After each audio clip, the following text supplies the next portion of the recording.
And now I'm pleased to announce today that our government is investing $143 million to help our youngest and most vulnerable students in kindergarten to grade 6 in schools with the highest complexity.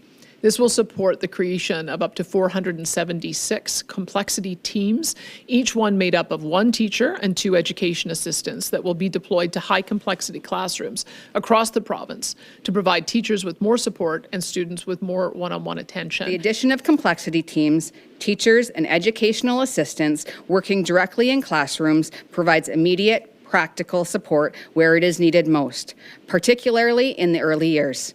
When classrooms are better supported, teachers are better able to focus on instruction. Teachers and students receive the attention they need, and learning environments become safer and more productive for everyone. We will be conducting surveys and getting more information from teachers to get their perspective of how the complexity teams have assisted relieving some of their workload or addressing some of the complexity issues.